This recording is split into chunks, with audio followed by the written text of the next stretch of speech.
gentlemen, the President of the United States, Donald J. Trump.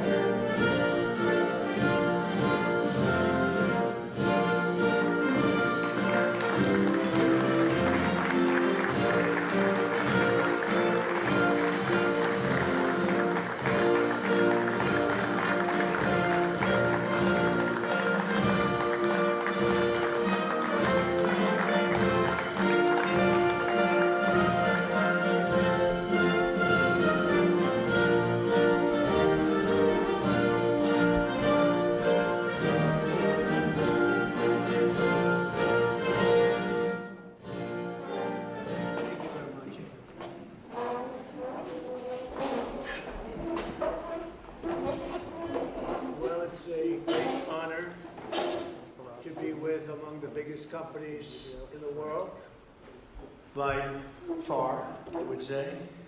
And we're doing tremendous things. Our country is doing very well. You saw the numbers that got released today, yesterday. Deficits cut way, way, way back at levels that nobody's ever seen before, setting records. And the numbers coming into our country are unprecedented, and we're doing really well. We had a situation 3 days ago with Venezuela, and we're getting along extremely well with the people of Venezuela, both the people and the people that are running Venezuela.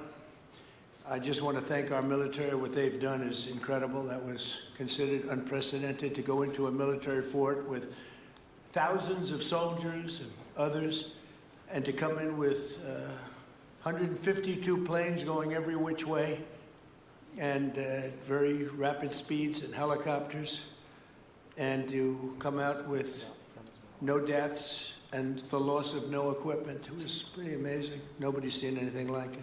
I was called by the leaders of numerous countries. I won't go into which ones, but the biggest and the strongest, and they said that was very impressive.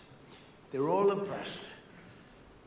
But today I'm delighted to welcome almost 24 of the biggest and most respected oil and gas executives in the world to the White House. It's an honor to be with them. We have many others that were not able to get in. I said if we had a ballroom, we'd have over 1,000 people. Everybody wanted. I never knew your industry was that big. I never knew you had that many people in your industry. But here we are. And if you, in fact, if you look, come to think of it, well, I got to look at this myself.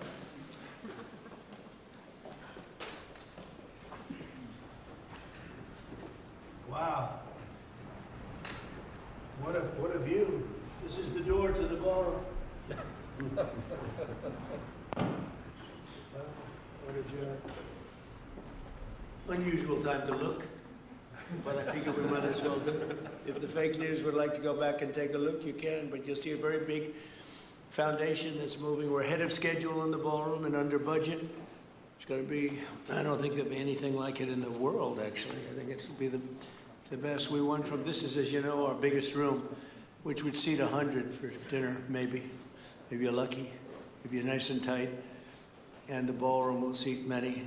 And it'll also take care of the inauguration with bulletproof glass, drone-proof ceilings, and everything else, unfortunately, that today you need. So we're going to discuss how these great American companies can help rapidly rebuild Venezuela's dilapidated oil industry and bring millions of barrels of oil production to benefit the United States, the people of Venezuela, and the entire world. And yesterday, the number is 30 million barrels. I can't even, is that a correct number? 30 million barrels. You hear that, Peter? Of oil was given to us by Venezuela. That's a lot of oil. It's about $4 billion worth, and it's on its way to the United States right now. And we want to thank Venezuela for that. And we're working very well with them, obviously, or they wouldn't have been so generous. But they respect us again. They didn't respect us at all before. So that's money that goes to the United States. Some will go to Venezuela, and some will go to the oil companies, but not that, because that's already been extracted. So when, you're not getting any of that, but when you start extracting, you'll get. But it's tremendous reserves, among the biggest in the world. Some people say it is the biggest in the world. And we're going to be working with Venezuela. We're going to be making the decision as to which oil companies are going to go in, that we're going to allow to go in. We're going to cut a deal with the companies. We'll probably do that today or very shortly thereafter with Chris and Doug. And we're dealing with the country, so we're empowered to make that deal. And you have total safety, total security. One of the reasons you couldn't go in is you had no guarantees, you had no security, but now you have total security. It's a whole different Venezuela, and Venezuela is going to be very successful. And the people of the United States are going to be big beneficiaries because we're going to be extracting, numbers of, in terms of oil, like few people have ever seen, actually. So you're dealing with us directly. You're not dealing with Venezuela at all. We don't want you to deal with Venezuela. Let me thank Vice President J.D. Vance, who's doing a fantastic job. Secretary of State Marco Rubio, likewise a fantastic job. I have good people. I like them better than my first group. But we had a great, despite that, we had a great first term. We had some great people there too, by the way. But we had a great first term. We had the greatest economy in the history of our country in the first term, but this is blowing it away. And you haven't seen anything yet. Everyone's been shocked by the numbers, 5.4% GDP. And that's despite the fact that we were badly hurt by the Democrat shutdown, of which they'd like to see if they could shut it down again. Secretary of the Interior, Doug Burgum, was fantastic. Secretary of Energy, Chris Wright, recommended by Doug as being the greatest oil man anywhere in the world, because I wanted Doug for that job, energy, and Doug said, no, sir, there's a man named Chris Wright. I said, who the hell is Chris Wright? He said he's the most talented oil man anywhere in the world. I doubt you can get him, because typically oil men make a lot of money, and women. They make a lot of money, but Chris came. You took one of the greatest salary cuts probably in history, Chris, right?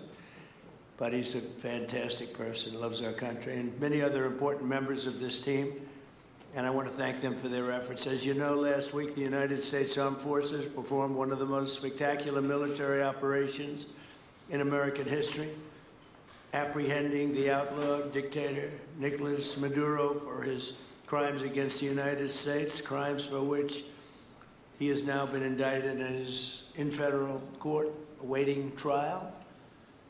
And he killed many people, millions of people, actually, and allowed jails, prisons, mental institutions, insane asylums, drug dealers, drug addicts to pour into our country totally unchecked because of Sleepy Joe Biden's policy of open borders, the stupidest thing I've ever seen. We're getting them all out. The departure of Maduro makes it possible an incredible future for both nations, Venezuela and the United States, in which we will more closely integrate the economies of two major energy powers in the Western Hemisphere. Energy coming out of Venezuela was very small. One of the things the United States gets out of this will be even lower energy prices. We have people now getting gasoline for $1.99, $1.96, $1.95, $1.92 yesterday, somebody.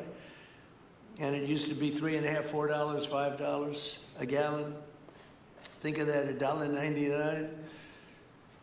Decades ago, the United States built Venezuela's oil industry at tremendous expense with American skill, technology, know-how, and dollars. But those assets were stolen from us, and we had presidents who did nothing about it. This president is much different than your other presidents. They did nothing about it. They stole it. Some of the people in this room were a little bit younger when that happened, but not that much younger. It wasn't that long ago.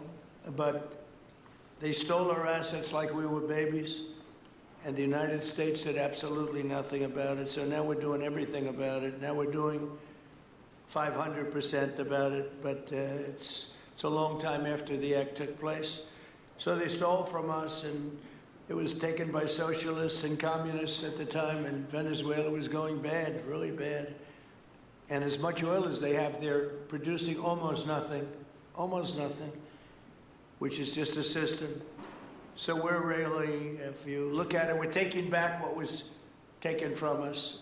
They took our oil industry. We built that entire oil industry. Started a long time ago, but they took it, and they were very ungracious to this country, but now they're being very nice. American companies will have the opportunity to rebuild Venezuela's rotting energy infrastructure and eventually increase oil production to levels never, ever seen before.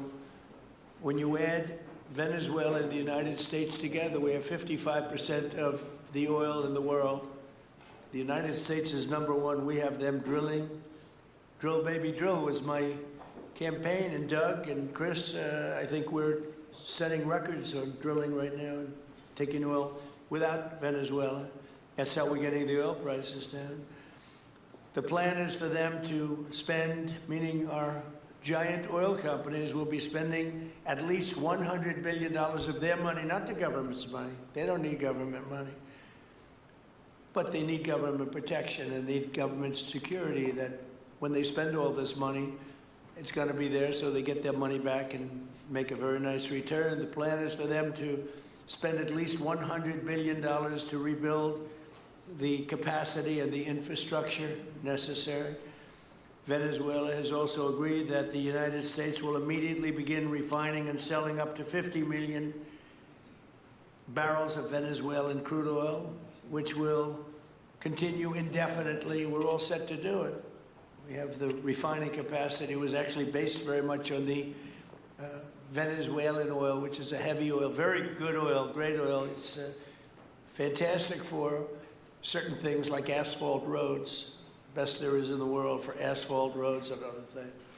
All of the companies here today are going to be treasured partners in bringing the nation of Venezuela back to life, restoring its economy, and generating great wealth for their companies and for their people, and also great wealth for the American people, and tremendous wealth for the companies that are going in. The companies that are going in, and if you don't want to go in, just let me know, because I got 25 people that aren't here today that are willing to take your place.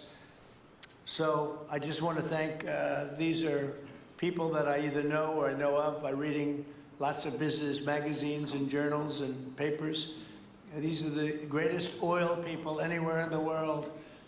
Harold Hamm, I see, is here. Harold, you know, there's a story about Harold Hamm that he can look at a piece of land, put a straw into the land, and oil pours out. Is that true about you?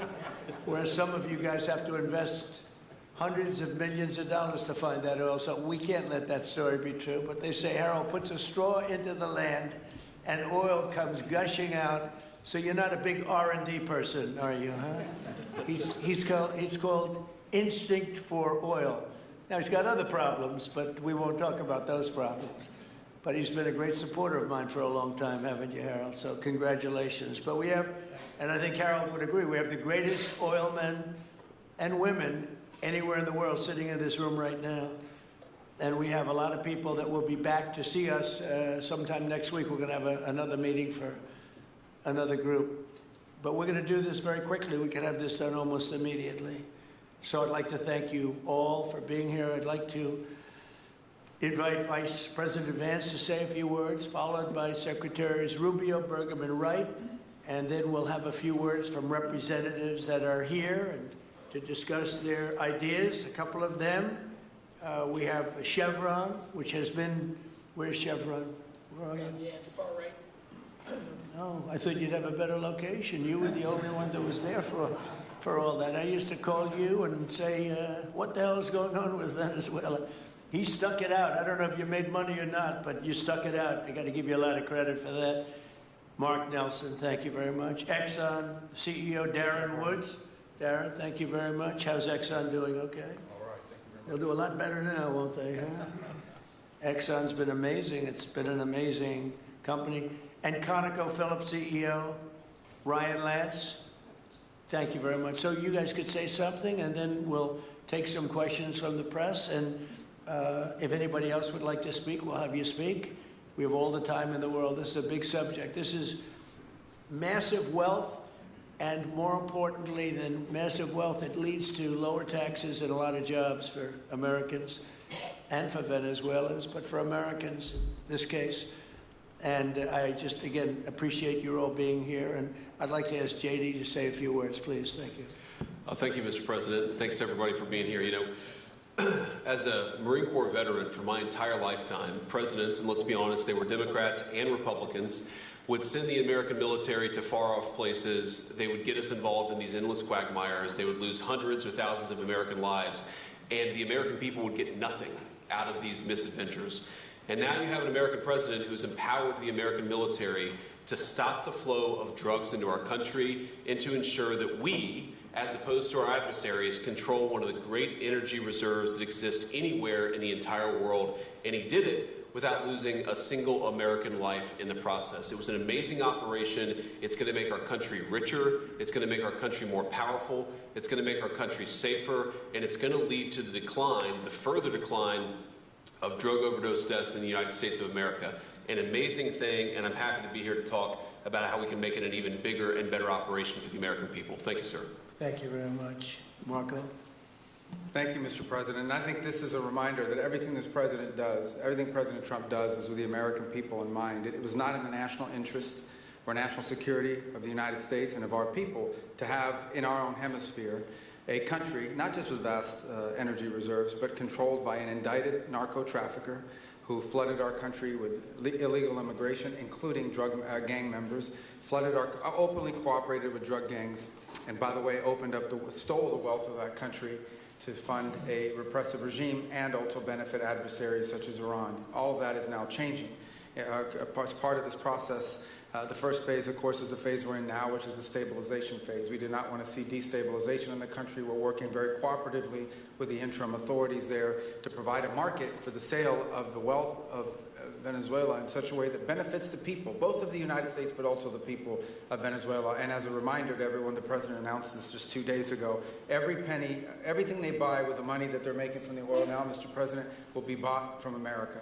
And that includes everything from equipment for the oil industry, to food, to medicine, and everything in between. The second will be a phase of recovery, and then some of these phases will overlap, and that is to have a normal economy again where the money goes to the benefit of people, not the benefit of our adversaries or the benefit of elements in that country and around the world that are against our interests, at the same time as a process of reconciliation has to happen internally among the different sectors of society and politics and the like. And finally, the third phase, which is the most important of the three, is when the country fully transitions into a normal country that we have strong economic and diplomatic and relations with, that is friendly towards the United States, that's not a foothold for our adversaries, that serves our interests, but also the interests of the people. It'll be a country that is wealthy, a country that is prosperous for the people, not for a handful of criminals, but also a country that is supportive of our interests in the region and throughout the world. And we thank you, Mr. President, and the team you've assembled that have brought us to this point. A lot of work remains, important work, but this is historic. Okay. Thank you very much. Doug? Well, Mr. President, I want to thank you for your leadership, not just as President, but as Commander-in-Chief. The boldness, the execution, the breathtakingly precise work that you've delivered both in Iran back in June and here has changed the field for the whole world. And you always ran about the idea of peace and prosperity. And in Venezuela, as you know, this was a playground for every bad actor in the world. We had Russians, Iran, terror groups, all of them profiting from this criminal organization that was pretending to run the country. That makes America safer. You've secured the border, we're stopping the flow of drugs, and now with the normalization of relationships on an economic basis, it's going to mean tremendously for the prosperity of the American people. So I just want to say again, congratulations to you and to the entire leadership team. It's been an amazing, historic week on the scale of things that we haven't seen perhaps for 125 years in terms of the U.S. Exerting its influence over Latin America in a way that's going to make a change for generations. And on behalf of all the oil executives that are here today, Chris and I want to say thank you to all of you. It's your technology, your innovation that has put America in the place where today we are the most energy dominant country in the world. And that position is what's allowed us to take the action that we're taking with statecraft, with military action. None of that would happen if we were dependent on everybody else for energy. So you're a big part of the reason that we're able to move the way we are today, and we're grateful that you're here to be part of the solution going forward. Thank you, Doug, and you are doing a fantastic job, and we appreciate it. Everybody appreciates it. They know who's doing well. Chris Wright? Thank you, Mr. President. Yeah, what we've seen in the last week is leadership matters and credibility matters. Venezuelan oil has been sanctioned for many years, and the oil just flew, those sanctions were not enforced. That oil just floated out, trafficked by bad actors of the world. The resources weren't gone to a central place. The corruption and decline of Venezuela has been a crisis for the people of Venezuela, and as Secretary Rubio said, massive spillover effects in the United States, in crime, in drugs, in kidnappings, and in taking a huge resource base and making it not exploited, not developed. The whole world is a poorer, less opportunity-rich place because of that. When you have materials underground, they've been underground for 1 million years. That does not make them a resource. That does not make them valuable for your country, your people, or the world. They only become a resource with technology, with capital, with rule of law, and a system of governance that encourages the harvesting of those resources to make the better world. And we see here the dramatic contrast between the United States, which may have less oil underground than Venezuela. We have 20 times the production of Venezuela, 20 times the impact of human betterment, massively better quality of living here in the United States. That was at risk under the last administration. We've seen a lot of attacks on the energy that makes the world go round. President Trump's election has removed those risks, has embraced reality about how the world is energized, and we are record production of oil in the United States, record production in natural gas in the United States. We've seen a meaningful decline in gasoline prices, diesel prices, travel prices because of jet fuel.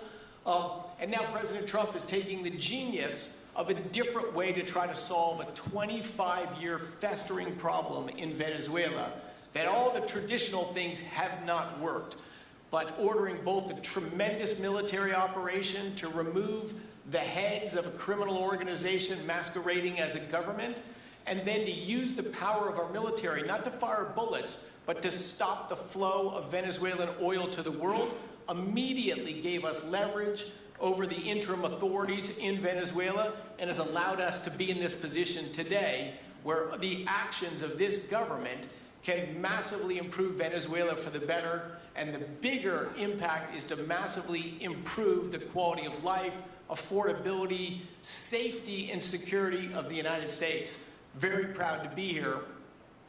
And we'll turn it over to Mark Nelson, who's the vice chairman of Chevron. Chevron has been in Venezuela for over 100 years, continuously. Mike Wirth, the CEO, had a knee replacement recently. He's not here. Mark is a tremendous leader in our industry, and I'll turn it over to him. Thank you, Secretary Wright. Again, I'll send Mike Wirth's regrets. He really wanted to be here, Mr. President. Great guy. On his behalf, I have 3 very quick thank yous and an assurance I'd like to provide to you all. The first thank you, Mr. President, is to you. It's thank you for convening this gathering. It's thank you for your leadership, and thank you for continuing to keep American energy domination in the forefront. So thank you for that. Thank you very much. The second thank you actually is to the cabinet. So Secretary Rubio, Secretary Berg, and Secretary Wright, your ability and commitment to continue to engage with the parties around the table to keep the world working is greatly appreciated. So thank you for that. And the final thank you actually would go to our Venezuelan employees of Chevron. They have been working tirelessly to operate safely, protect the environment in country, and their dedication and skill will help us in this next chapter. And finally, I'll close with the assurance. For more than a century, Chevron has been a part of Venezuela's past. We are certainly committed to its present, and we very much look forward as a proud American company to help it build a better future. And so, Mr. President, thank you for your leadership. You really suffered there. You stuck it out. A lot of people left. A lot of big companies left. Many of the people sitting at this table left because of the safety risk and other risks. But you stuck it out. I give you credit for that. Sometimes it was hard. I remember 6 months ago I told you to stay, just stay. Things are going to happen, you'll be very happy. I didn't know they were going to happen this fast or this conclusively. One thing I think everyone has to know is that if we didn't do this, China or Russia would have done it. And if China or Russia were a next-door neighbor, because essentially this is not around the other parts of the world so far away where you fly in an airplane for 24 hours before you get there. This is sort of a next-door neighbor if you think about it. And I told China and I told Russia, we get along with you very well, we like you very much, we don't want you there, not going to be there. And if we didn't do this, China would have been there and Russia would have been there. Maybe they both would have been there together, but they're not going to be there now. One thing I will tell them, and I will tell you, that we are open for business. China can buy all the oil they want from us there or in the United States. Russia can get all the oil they need from us, and they do like oil, even though they produce a lot of it. But China and Russia and everybody else is able to go, and we'll be open for business almost immediately.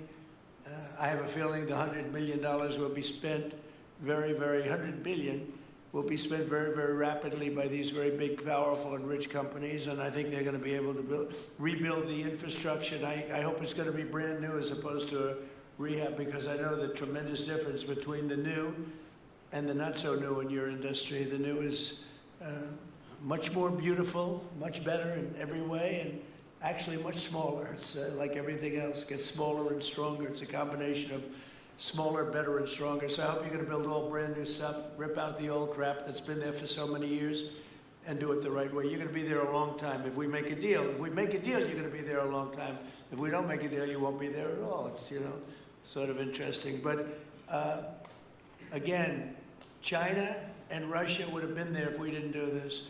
And the other thing people ask about the second wave, I don't think it's going to be necessary. We have an armada, a giant armada like nobody's ever seen in that part of the world. And it's stationed off the coast.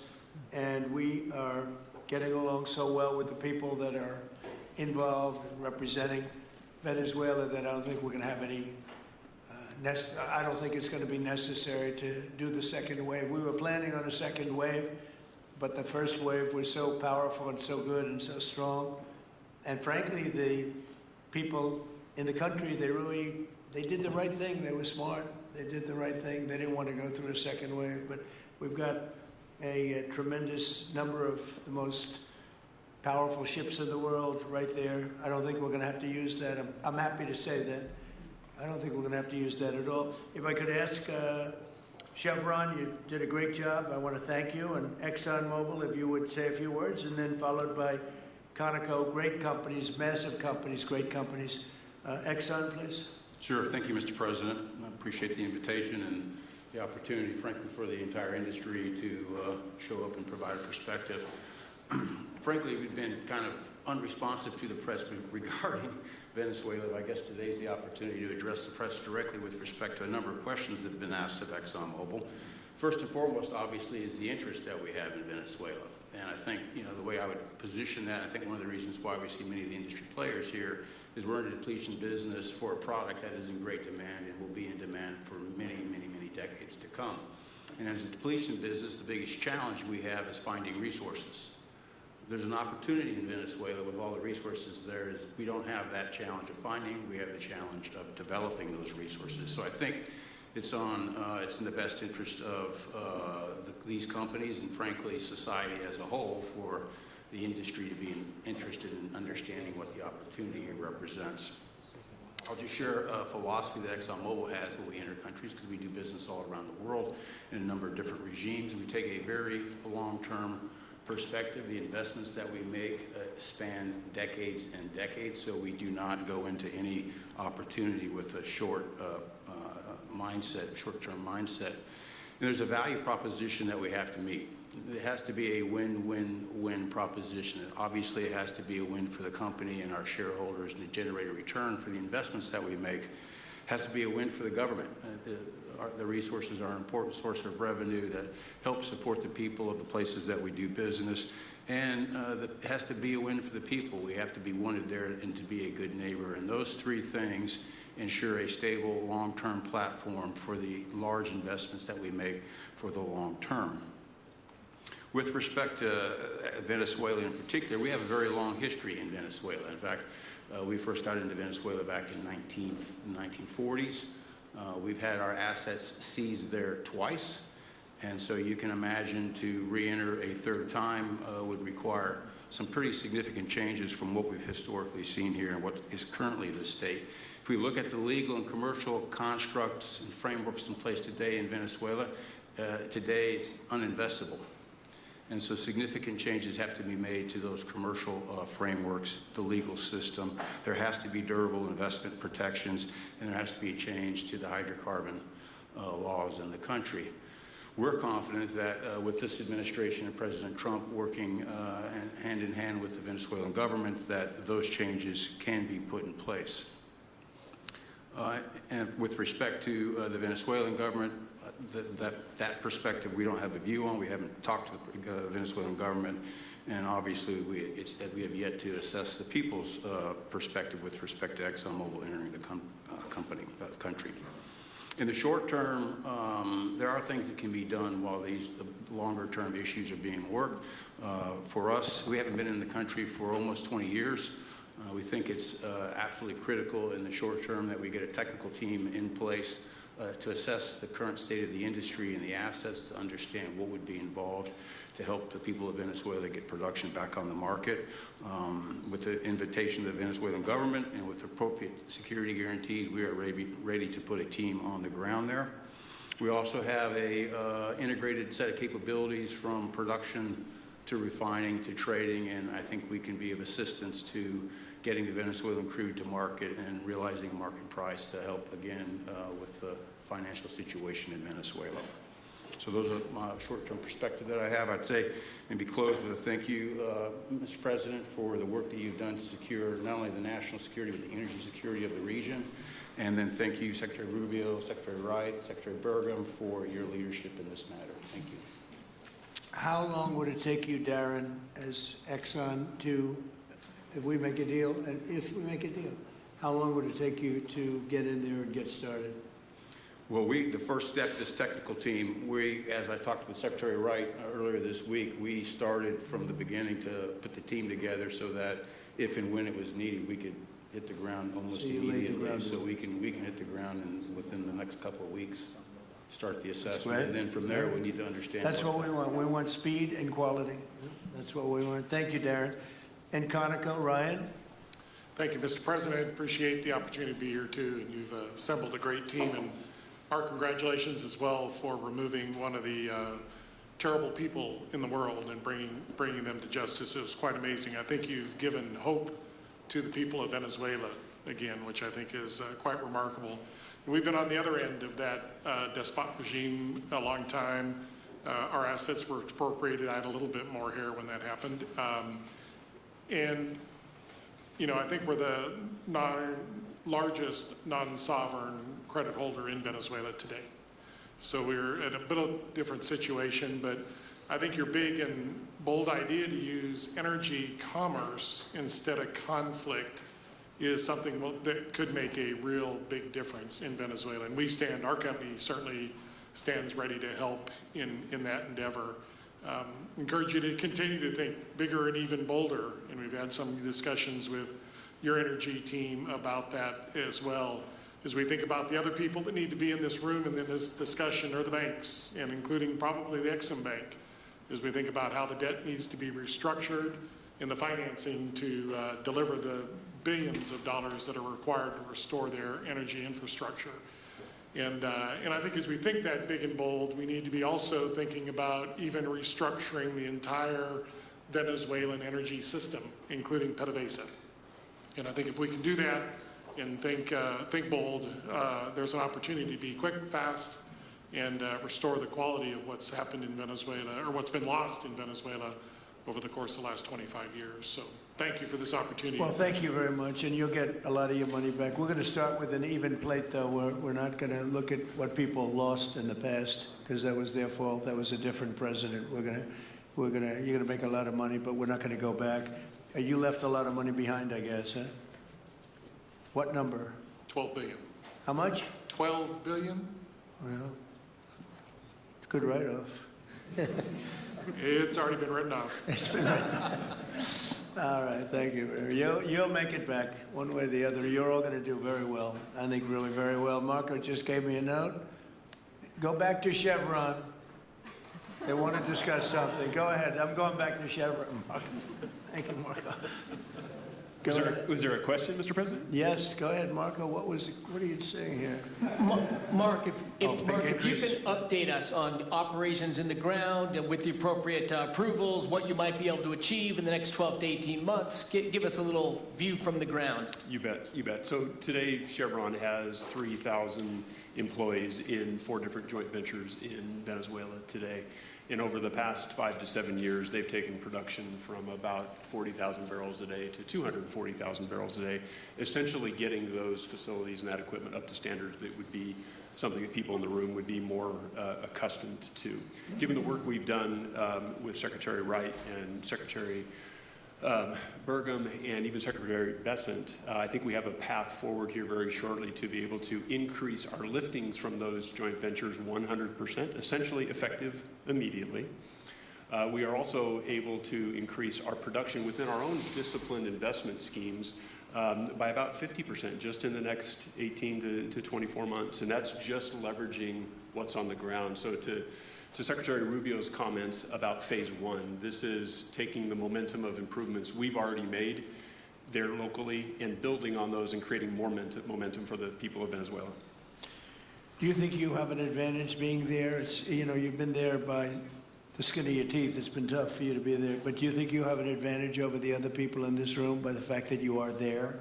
Yeah, I think there are, Mr. President, I think there would be days where it didn't feel like an advantage, and there are days where it does feel like an advantage. But having people on the ground today that care desperately about the people of Venezuela and know how to operate the assets that are there is a definite advantage today. Would you say the best locations are available, or would you say the best locations are already sort of worked, even though they're in very bad shape? The best locations for finding oil, the best locations for oil. There are more opportunities than not, Mr. President. With 300 billion barrels of reserves and resources in country, there are lots of opportunities for many companies. Will you be building new, or will you be using the old infrastructure that you have? Yeah, today it's a little bit of a mix, but today it's mostly us taking the equipment of today, getting it to the standards that we are accustomed to your comments about making it how it should be today. Most of the investments that we've been making are about getting it up to our standards. Well, I think you're going to make an investment, but you're going to get your money back very quickly, and that's part of our thing. We're going to have you get your money back fast, and then you'll give a lot to Venezuela and to the United States after that. Okay, so you'll be in good shape. Could I ask Harold Hamm to say a few words? He's been a friend of mine for a long time. Very amazing man, actually, amazing energy person. Well, thank you, Mr. President. It's good to be here with so many dignified people. And this effort particularly, and thank you for your effort for what you've done here, taking this despot out of that area. And the world dealt with him way too long. Certainly our industry knows that this is a real jewel that can be developed for the people of Venezuela, and also benefit the world. And like Secretary Wright said, it has not been done. That's not been done in the past, and they had a good chance at it. Brought someone in that totally took it down, as everybody knows here, and that was Chavez, and we know what happened to him finally. But that ruined the industry in Venezuela, and all of us know how that happened, ended very well, very, very wrongly. So anyway, we're glad to see what's happened here, and look forward for the opportunity for a lot of people in this room, but also for America and the country itself. Are you going to be involved in going in? Because, you know, he's in North Dakota and he's in Oklahoma and some incredible places. It's a little bit different, but there's no doubt about you won't have to worry about the straw too much here. You can just go at it. Are you going to be one of the participants? Well, certainly, you know, I'm an oil finder, like you said. You know, Barry Spitzer, you know, told that story. The coach. He's kind of exaggerating a little bit. It doesn't come out quite that easily usually. But anyway, great story. I love it. But I love Barry. Barry's the one that told me this. Yeah, he's a champion, you know, in a lot of ways. So love that story. Certainly, it excites me as an explorationist. You know, everybody has that in their blood, and you know, it is a very exciting country and a lot of reserves. And so it's got its challenges, and the industry knows how to handle that. And like Darren said, you know, you go into your eyes open and do the best you can with the team you got. So Well, you're going to thank have you. something that they never had really here is tremendous security. You're going to be very secure, very safe, physically safe in addition to financially safe. So it's good to see you, Harold. Thank you very much. Does anybody have anything to say before we get to the press? What does Cuba have to do to avoid the same fate as Venezuela? What does Cuba have to do? Well, Cuba's in bad shape. Cuba relied on Venezuela for oil and for money. And nobody really knows what's going to happen with Cuba. They're doing very poorly. They're really third world all the way. And we have a lot of great Cuban Americans. And I would say Marco fits very solidly into that category. And I might ask you to say a few words about, we were discussing it before, Cuba is a very different, they don't have energy, they don't have oil, but they would live off of the oil from Venezuela. And what they do have is very strong people and very powerful people militarily, and they would protect the people running Venezuela, and they would take in a lot of money from Venezuela. Now they don't have that. They won't be taking in any money. So, Marco, what do you think? Well, I mean, the fundamental problem in Cuba is that it's run by incompetent people that don't know what an economy looks like, much less a functioning one. They've made a choice, and that is they would rather have political control over their people than they would to have an economy that functions. And they've gotten away with it for 60-something years because they've had donors, the Soviet Union, and now most recently Venezuela. But that's now gone. So the people in control in Cuba have a choice to make. They can either have a real country with a real economy where their people can prosper, or they can continue with their failing dictatorship that's going to lead to systemic and societal collapse. So it's a very stark and dramatic choice, and it's one we hope to make the right one. We don't have an interest in a destabilized Cuba, but that would be their fault because they refuse to allow the people of Cuba to have either economic or political freedom for that matter. And you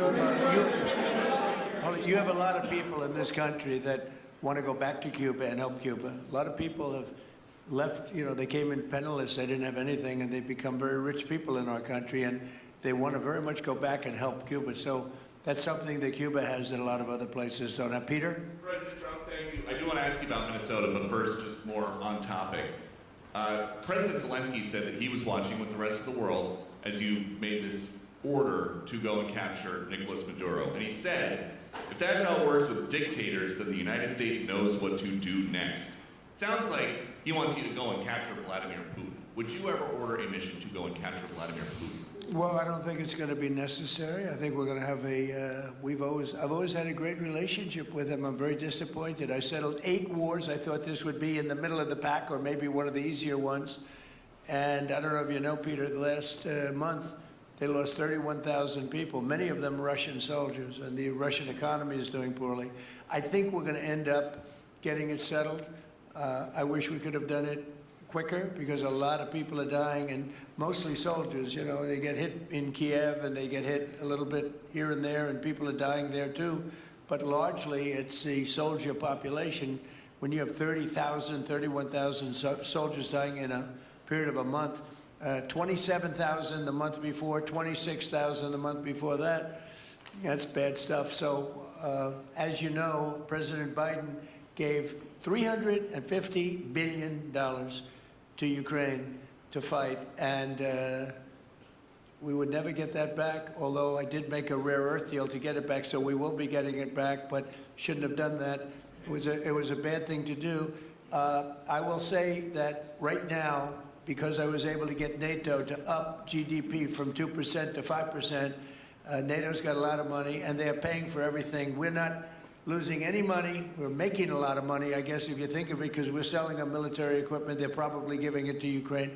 But we're selling them to NATO military equipment. We're getting full price and all of that. But that's not a big deal to me. What is a big deal is stopping a war where 30,000 people are being killed every single month. And on Minnesota, the vice president yesterday suggested that Renee Good, who was killed by this ICE officer, was part of a broad left-wing network. What has your team told you about this broad left-wing network? Who is in charge of it? Who's part of it? What's it called? Well, I haven't seen the vice president's statement, but he's generally very accurate. I hate to say it. Look, I watched that yesterday, and there were a lot of different forms to it. But there was a woman screaming, "Shame, shame, shame, shame."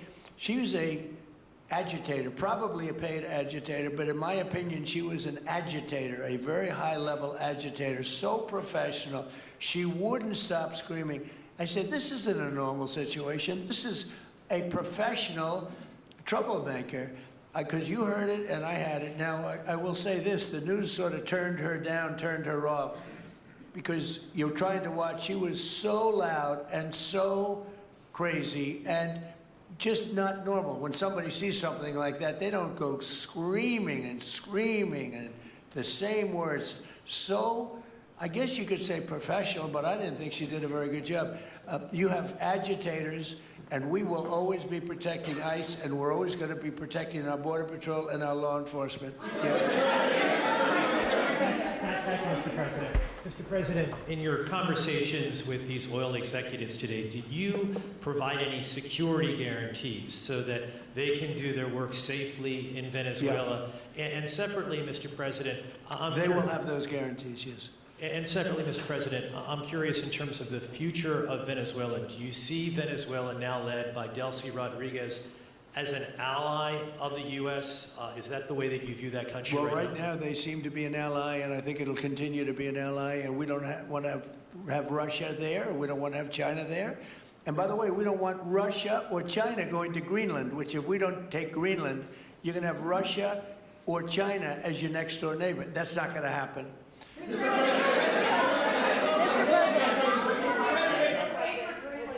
The white. Mr. President, thank you. You just said that these companies would have security guarantees if they go in on the ground in Venezuela. They will have. And what is your plan there actually for these companies and those Americans who are going to be on the ground working for these companies?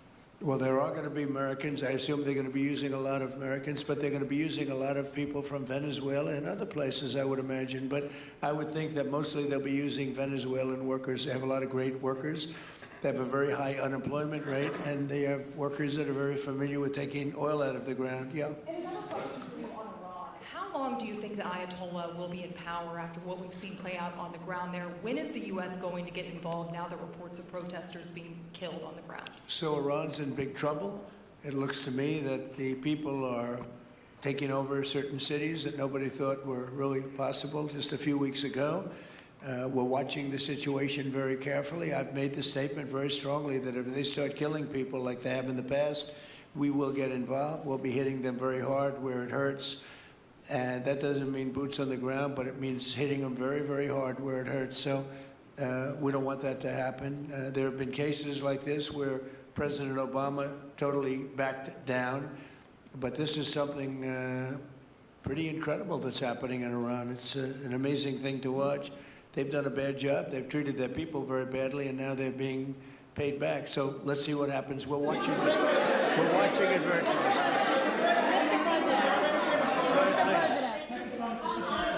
Yes, go ahead. Thank you so much, Mr. President. Do you have any comments in reaction to the recent attacks by the Syrian government alignment groups against US-backed Kurdish forces in Aleppo, Syria, which killed dozens of civilians and displacing many families? Does your administration bring peace between the Kurds and the Syrian government? I want to see peace, yes, I do. The Kurds and the Syrian government, we get along with both, as you know, very well. They have been natural enemies over the years, but we get along both, and we want to see Syria succeed. And so far, I think they are succeeding, but this is just breaking out, and we want to see that stopped. Go ahead, please. You're meeting with the President of Colombia, Gustavo Petro, in a few weeks. Do you hope this meeting with Gustavo Petro marks a new chapter, a new beginning in the benefit of the Yes, you U.S. said and what Colombia country? relations? What country? Colombia, with the President of Colombia, Gustavo Yes, Petro. I You're had a meeting. very good talk with him yesterday, and he's been very hostile to us and to the nation and to me, called me a dictator, and lots of other things. Called Biden some terrible names, far worse than he called me. But he called yesterday through people, and he wants to meet, and that's fine with me. I've made up with people also, so we're going to have a meeting with him. We had a very good conversation. The people of Colombia are incredible people. Marco would know that better than anybody because he's married to a woman from Colombia. And I don't mean Columbia University. That would be, I'm not sure. I think I like Columbia, the country, better, if you want to know the truth. The people are great people. I look forward to meeting with them. We're going to meet in the very near future.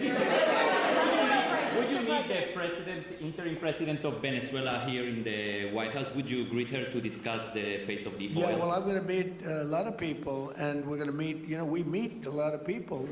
When you end 8 wars, you get to know a lot of people, and I think it's very important. As an example, we have over $18 trillion, think of it, $18 trillion coming into our country. A lot of that's coming in from foreign countries like Saudi Arabia and Qatar and UAE and others.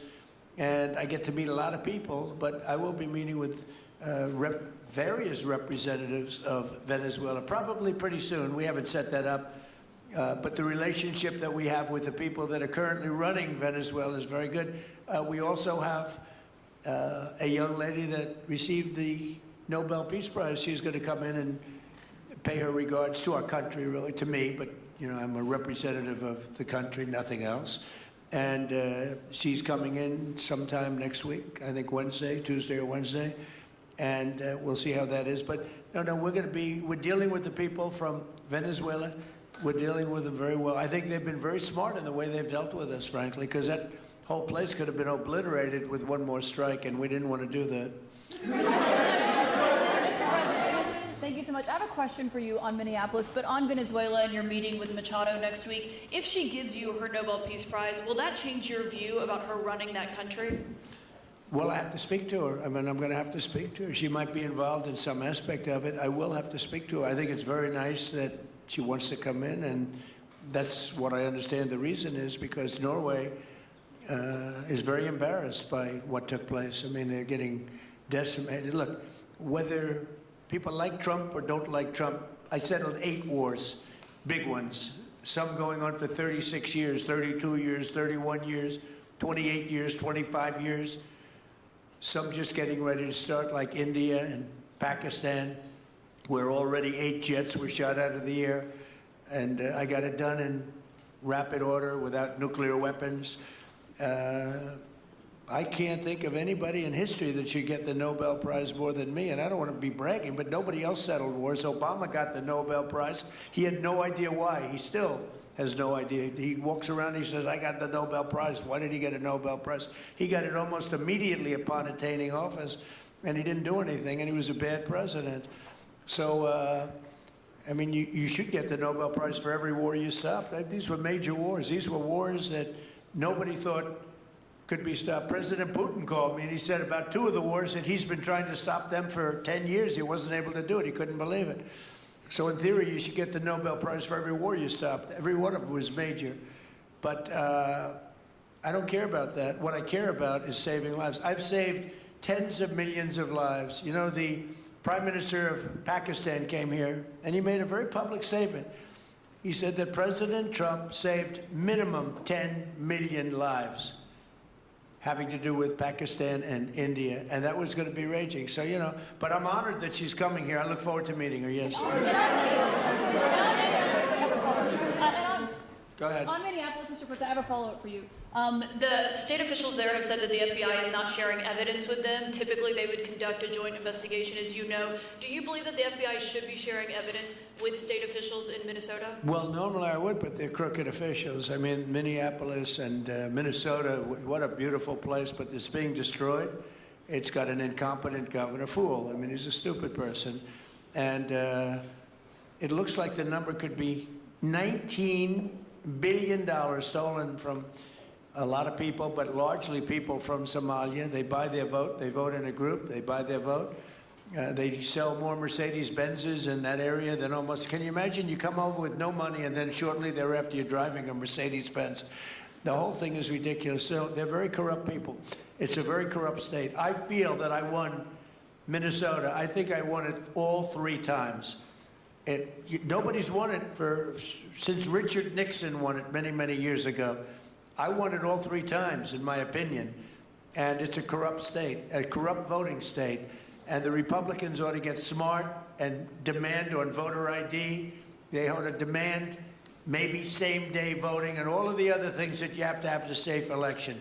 But I won Minnesota 3 times, and I didn't get credit for it.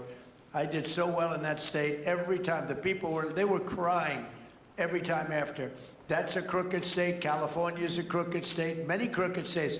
We have a very, very dishonest voting system. The last time I won, 24, the one that just took place, I won because it was too big to rig. You couldn't rig it. It was too big. But I won the state of Minnesota. It's a corrupt voting system with an incompetent governor, a very incompetent governor. And by the way, he's a very corrupt governor, too. Go ahead. I have a question on Iran, but first, very quickly on Venezuela. How do you provide total security guarantees to these companies without putting U.S. boots on the ground? Well, we're going to work with the Venezuelan leaders and people, and we're going to have a very safe group, and they're going to also bring over some security with them. You know, these are not babies. These are people that drill oil in some pretty rough places. I could say a couple of those places make Venezuela look like a picnic. These people around the table, these are tough people. They go into areas that you wouldn't want to go. They go into areas that if they invited me, I'd say, no thanks, I'll see you back in Palm Beach. No, this is a tough group of people. They know how to do it. But we are, in addition to that, we'll have very good security for them. We're going to make sure there's very, very good security. And I think the people of Venezuela are going to give you very good security. You know, the people... Now, I'm not talking even leadership. The people of Venezuela are going wild over this. They named a street after President Trump. What do? You attack a country and they name a street? That's never happened before. Although I heard that's also taking place in Iran. They named a street, the protesters. I just hope, you know, just God bless them. I just hope the protesters in Iran are going to be safe, because that's a very dangerous place right now. And again, I tell the Iranian leaders, you better not start shooting, because we'll start shooting too. With your glasses, sir, go ahead, please. Hold it. Next to you. Yes, glasses. The gentleman with the glasses. All right, thank you, Mr. President. With those very big glasses, actually. Yeah, Ferrari, actually. Mr. President, I have 2 questions. What do you want the European Union to do in Ukraine? The European leaders seem pretty divided on Ukraine. And then, if you can reiterate this straight message that you have to the Iranian leader, to Khomeini, the message that you have. You're talking about Iran? Oh, Iran, yeah. What do I want on Iran Europe. to do? I'm sorry? Where are you from? Italy. Oh, nice place. Yeah. Okay. The first question So is what are on you Europe. asking about Iran for? Well, if you can answer about Europe and what you think the Europeans should do on Ukraine, and then a message. Well, look, Europe has been doing so much for Ukraine, but it hasn't been enough. And obviously that I would say that President Putin is not afraid of Europe. He's afraid of the United States of America, as led by me. There's no fear of Europe. You know, Europe's fallen behind, and Europe, and JD said it very strongly, I don't know, he took a lot of heat, but I didn't give him any heat. Europe is a different place. Europe is changing. Europe has got to get its act together. I love Europe. I guess I came from Europe, essentially.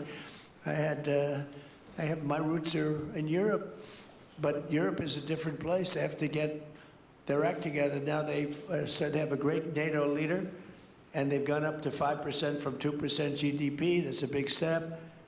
But they have to be very careful with their immigration policy, and they have to be very, because,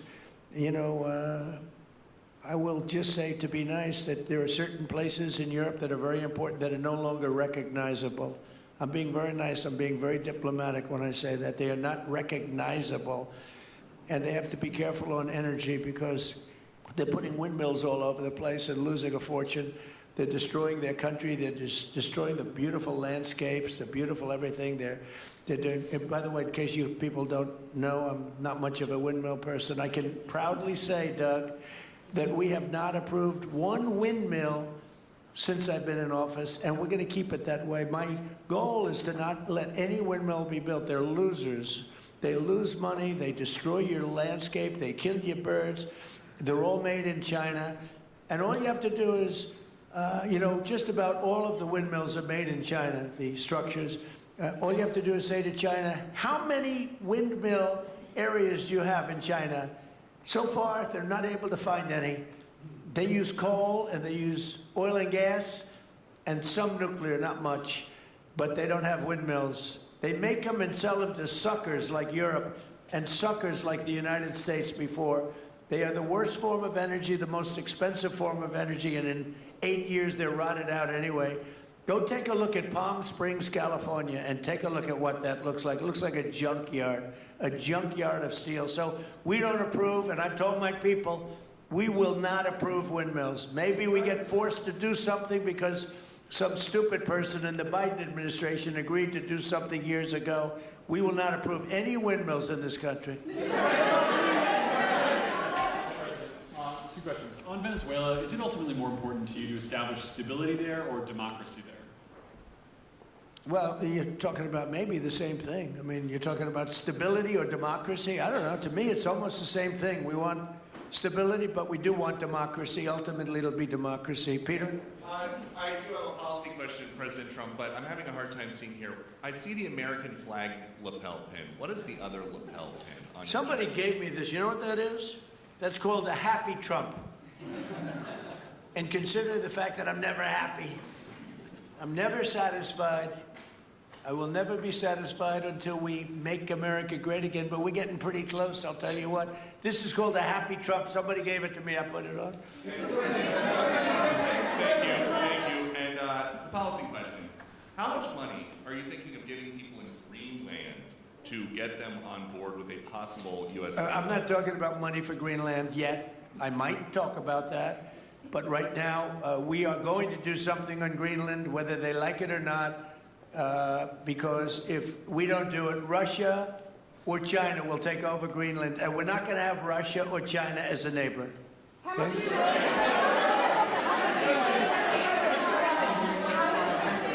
I would like to make a deal, the easy way, but if we don't do it the easy way, we're going to do it the hard way.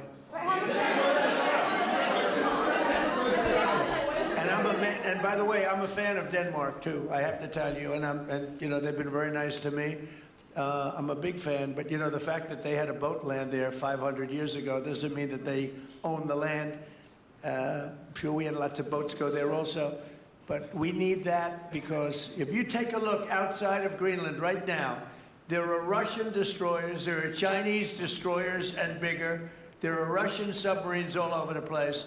We're not going to have Russia or China occupy Greenland, and that's what they're going to do if we don't. So we're going to be doing something with Greenland, either the nice way or the more difficult way.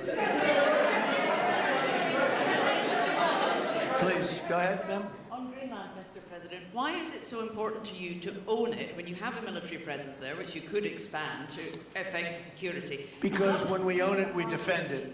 You don't defend leases the same way. You have to own it. With a nation, look at what happened with Obama, with that horrible deal they made with Iran. It was a short-term deal. It was like a 9-year deal. Countries can't make 9-year deals or even 100-year deals. Countries have to have ownership. And you defend ownership, you don't defend leases. And we'll have to defend Greenland. If we don't do it, China or Russia will. It's not going to happen. We are not going to have, and I like China, I like Russia, I love the people of China, I love the people of Russia.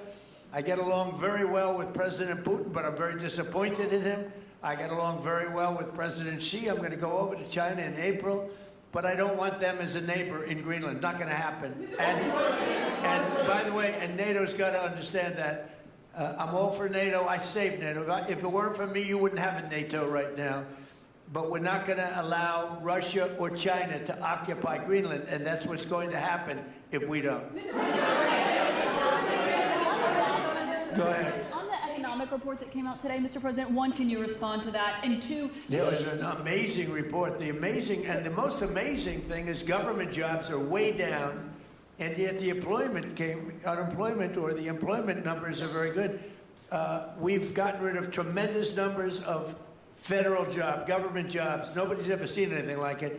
And yet the employment numbers are very good. They're really getting better. But now we have all those people to work in the private sector for a lot more money. I think that's one of the very big things. The other thing is at 5.4%. And remember, this is after we had a shutdown. And that shutdown had an impact because the concept of the shutdown, even though it's before, people knew we were going to be shutting down. A lot of bad things happened. And by the way, on January 30th, you may have another shutdown. We'll see what happens. But I think the numbers, Caitlin, were really amazing. Look, to think about 5.4%, nobody thought that. They thought it was going to be 2%. And you know what it is? It's tariffs. And it's also November 5th. We had a great election, a great election. Our country was dead 1.5 years ago. And now we have the hottest country anywhere in the world. And I hope you guys were impressed. 5.4%, and we haven't even really transitioned yet. There's no reason it can't be much, much higher than that. Yeah. First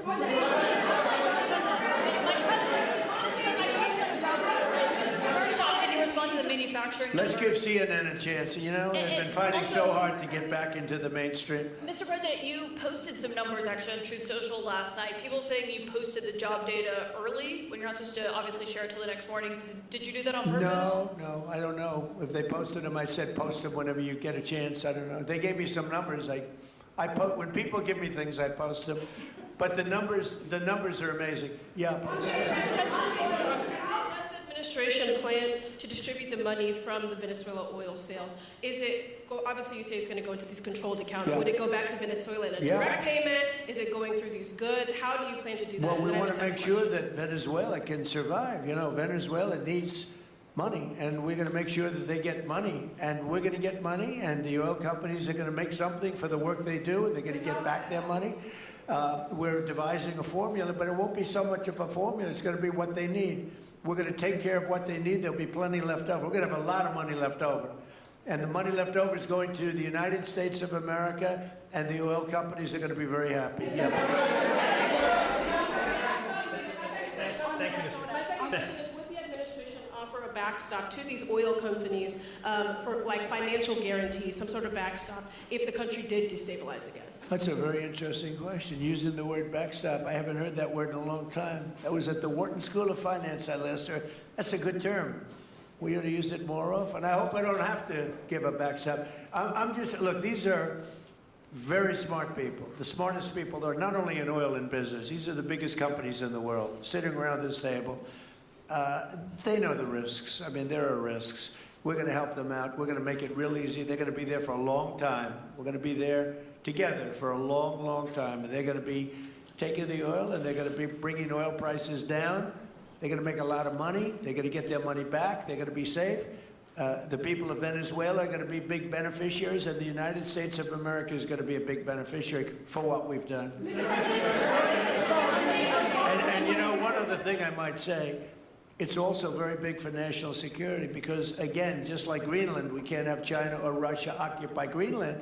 We can't have China or Russia occupy Venezuela. And if we didn't do what we did, China or Russia would have been in Venezuela. I think I can measure, where's Mr. Chevron? So let me ask you, they would have been there if we didn't do this. Do you agree with that? They certainly have a lot of economic interests in country. There's absolutely no argument about that. They were trying to be there. I mean, you know, we had a Russia, I guess sort of I call it a semi-Russian ship yesterday that we took over, and Russia decided not to defend that ship against us. It's a big movement. The ship was loaded up with oil, and we took the oil, and it came out of that port. But Russia would be there or China would be there. And we want them to be there for a different reason. We want them, do you people agree? In particular, China, they need a lot of oil. Russia doesn't need so much, but Russia was there anyway. But I assume you agree that China would like to be doing a lot of business there by buying oil. And I want to just tell President Xi and President Putin, but more so in this case, President Xi, because they do need a lot of oil. And we are open for business in the United States, and we are open for business in Venezuela, right?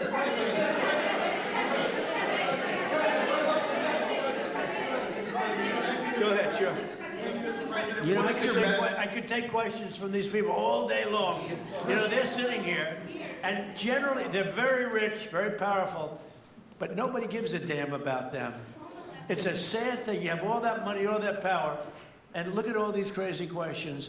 We could do this all day long and they wouldn't be satisfied. So we'll take a few more, though.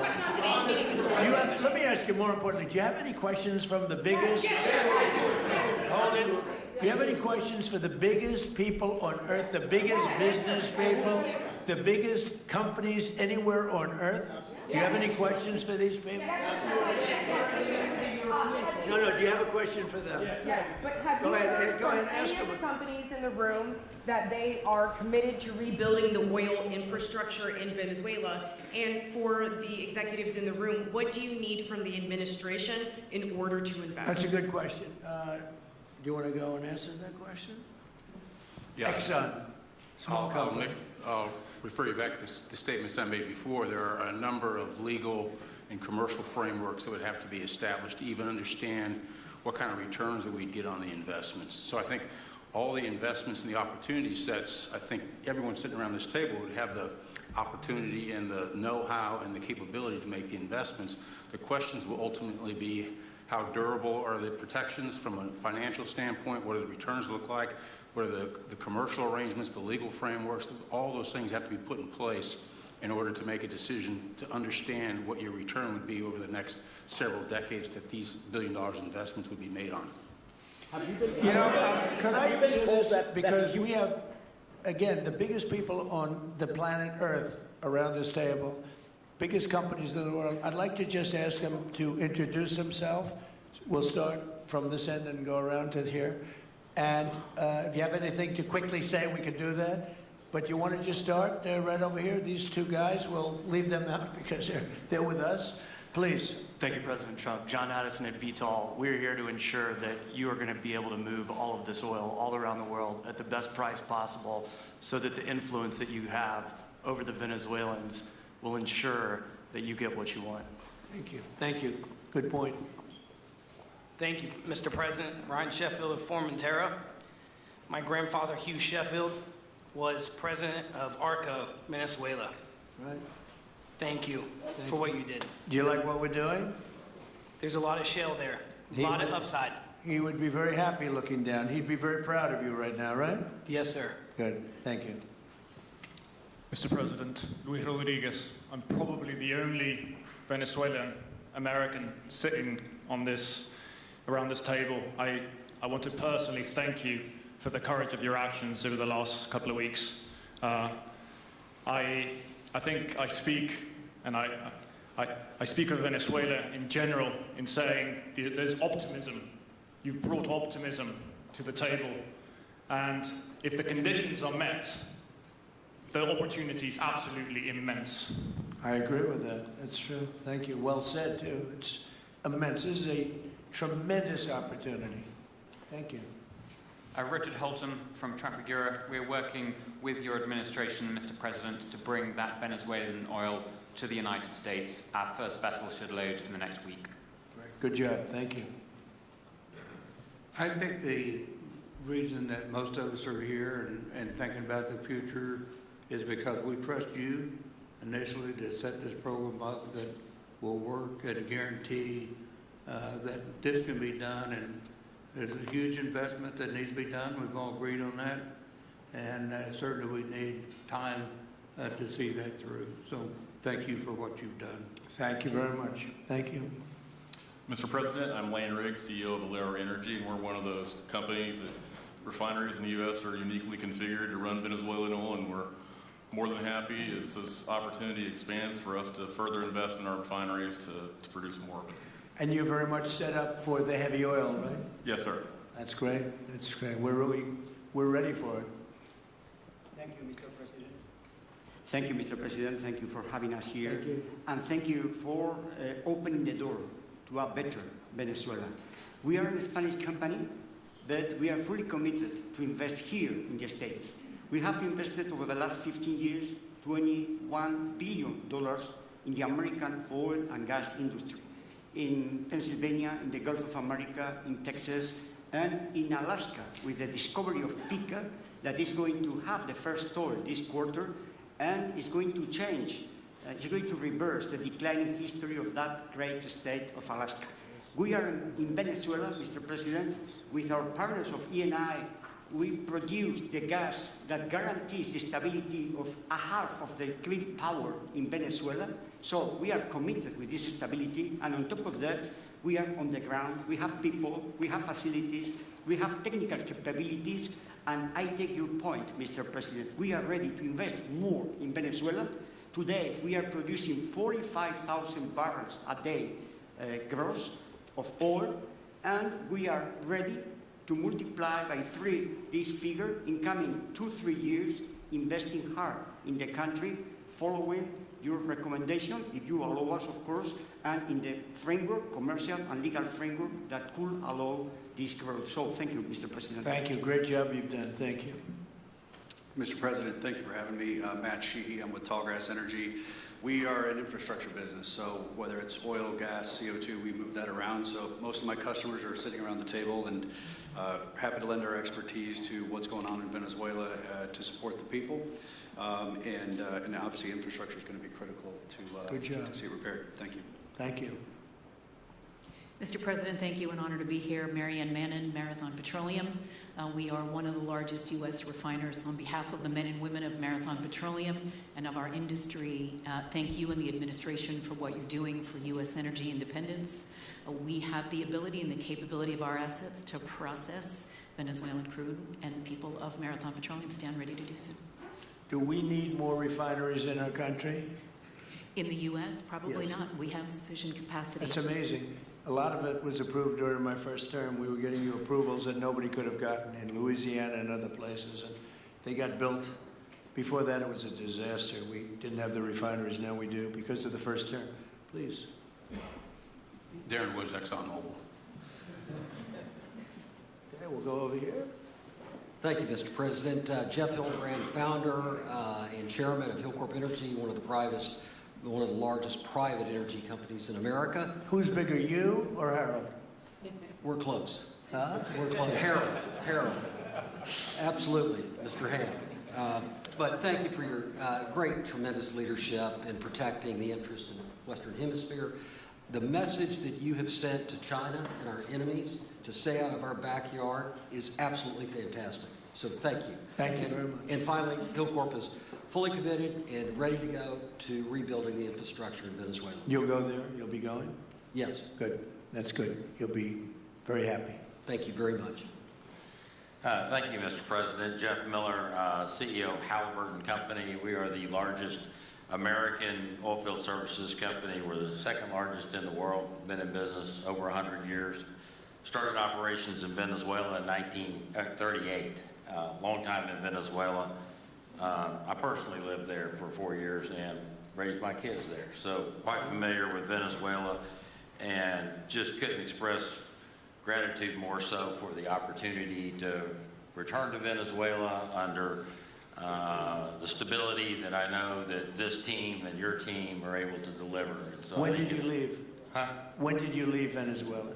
As a company, we left under the sanctions in 2019. So we had intended to stay, and then when the sanctions went into place, we were required to leave. But very much interested in returning. And 600 Venezuelans with Halliburton today, all around the world. Look forward to putting them back to work. Great job. Great Thank job. you. You'll be back. Please. Mr. President, I'm Alex Cranberg. My company, Aspect Energy, is one of the leading American international wildcatters. We've found significant fields in central Are and you a southern. wildcatter? I'm a wildcatter. That's pretty cool, I'll tell you. I would have been a wildcatter too if I was in And you've been successfully wildcatting. We've found significant fields in Central and South America, in the Middle East, and in Europe. We're a leading That's oil great. producer in Hungary. But probably the most pertinent example is what a wildcatter does is take on risk and try to reduce it, and then other people come in and put more capital in later, so we're kind of kickstarters in the oil industry. We went into Kurdistan very early on, back when people told us it wasn't safe and we shouldn't do it. We found a big field there, and it ultimately has got to be developed along with one of my colleagues here to be one of the big leading fields in Kurdistan. We think that Venezuela has a tremendous amount of opportunity. If you look at the reinvestment required, the investment required, people are talking about hundreds of billions of dollars. But if you put that in perspective, that's 1 million barrels a day for 15 years. It's $220 billion net cash flow.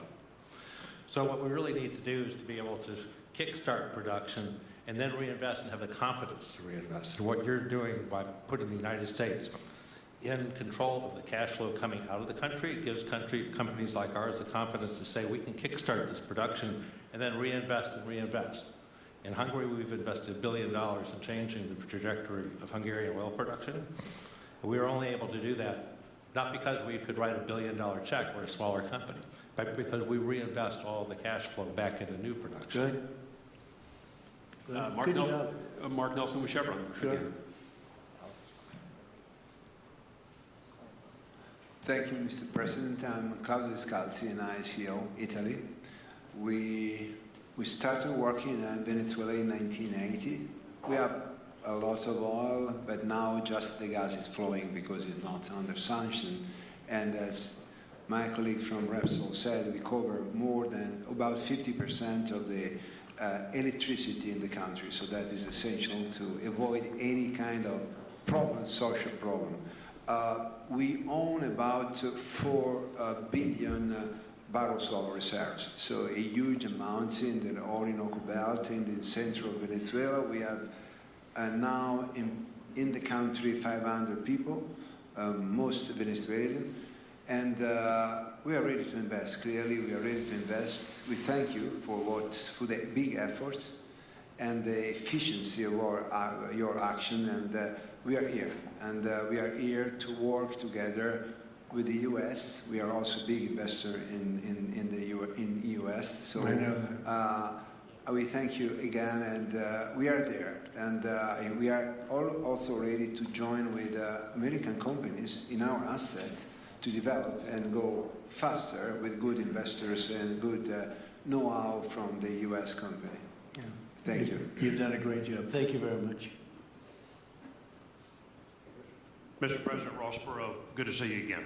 I'm chairman of Hillwood and HKN Energy, been in the energy business 45 years, and we have been working with your team quite a bit. We have been in Kurdistan now for 19 years, along with Alex, and built a very good business. But now with your team, we're looking in Syria, we're now in Libya, and so we are very excited to look at Venezuela with you and your group, and look forward to continuing to build this great industry. Thank you very much. Thank you. Mr. President, thank you for having us here today. Wael Salwan from Shell.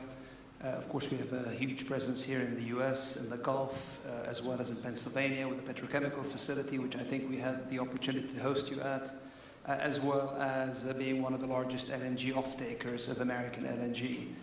We have been in Venezuela for a very long time. We actually drilled in 1914 the first well that discovered oil in Venezuela, and on the back of which the entire energy industry was established in Venezuela. When we left in the 1970s because of nationalization, we had 1 million barrels per day of production. But we have kept boots on the ground in Venezuela all this time, and we now have a few $1 billion worth of opportunities to invest in, subject to OFAC approval. So we are ready to go and looking forward to the investments in support of the Venezuelan people. That's great. Thank you very much. Thank you, Mr. President. Ben Marshall, the America's CEO for Vitol. Alongside Chef Aguirre, we're very thankful to have worked with the government and the Venezuelans to be able to bring the crude oil to market at a market price as quickly as we can to help stabilize the country. Thank you. Thank you. Ryan Lance, ConocoPhillips. I'll defer to my colleagues. Thank you, Mr. President. Olivier Lepage, CEO of SLB, or formerly known as Schlumberger, the largest global oilfield services. We have been in Venezuela since 1930. and we still operate. We operate today on the ground with, in support of Chevron. We have ability to scale. We have 1,100 Venezuelans in the company, 2,000 additional that are calling us to go back to country and to go back to work. We're able to mobilize in the last 18 months 2 rigs and deliver 50 wells with success. So we're here. We have knowledge of the subsurface like nobody else has. We have boots on the ground, capacity on the ground, $700 million of equipment value on the ground in Venezuela, ready to mobilize for all of our partners, customers. So we are ready to scale fast, and we really want to thank the administration, Secretary Wright, Secretary Bergen, for the effort they are supporting and giving us to be successful on behalf of the Venezuelan oil and gas industry. Thank you very much. Thank you very much. Well, check this out. They say the very best for last. And I don't have that sexy accent like this guy next to me here.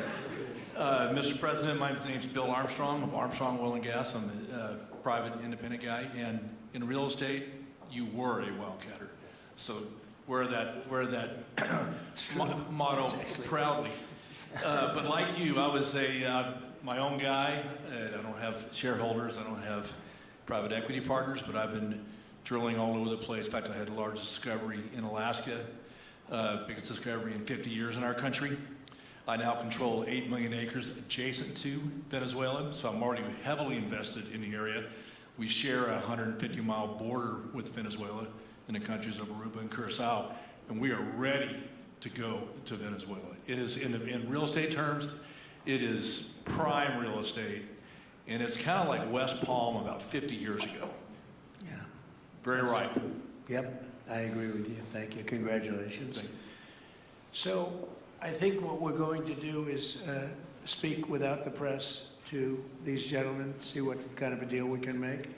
We're going to get them involved. I'm going to ask Doug and Chris and some of the people that we have from the business standpoint representing our country to start talking about the confines of a deal. I have an idea what I want, what I think we should have. We have to get them to invest, and then we have to get their money back as quickly as we can, and then we can divvy it all up between Venezuela, the United States, and them. I think it's simple. I think the formula is simple. We start with a brand new plate, and it's going to be a tremendous success. I think it's going to be probably like few other things could ever be. You know, there's so much. Venezuela's been really taken advantage of by a lot of people. They drill very little. I mean, as much as you hear they drill very, very little, very small percentage. But now that'll change, and it'll change very rapidly because these are the biggest people, and it'll change very rapidly. So if you don't mind, I'll ask the press to leave, and we will see what kind of a deal we're going to make with these geniuses, and I think you're going to come out very good. Thank you all very much. Thank you. Thank you. Thank you, everybody. Thank you. Thank you. You can take that. We'll come back for the cables.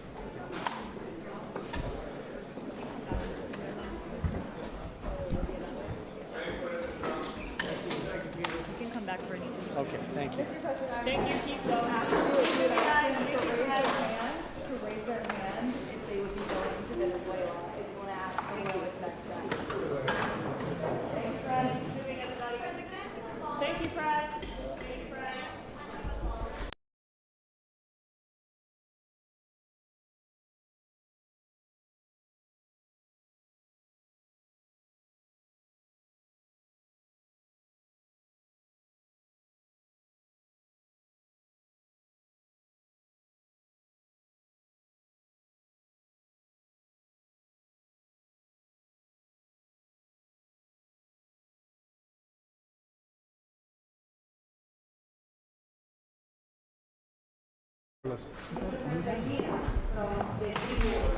Are worried and concerned that these negotiations and conversation dialogue with the regime of Venezuela, now with Delcy Rodriguez, is going to be more focused on economic gains and oil control and achieving the transition, the political transition to democracy. What is your message to them? And also, are you going to support Maria Corina Machado as the opposition leader, a candidate in future elections?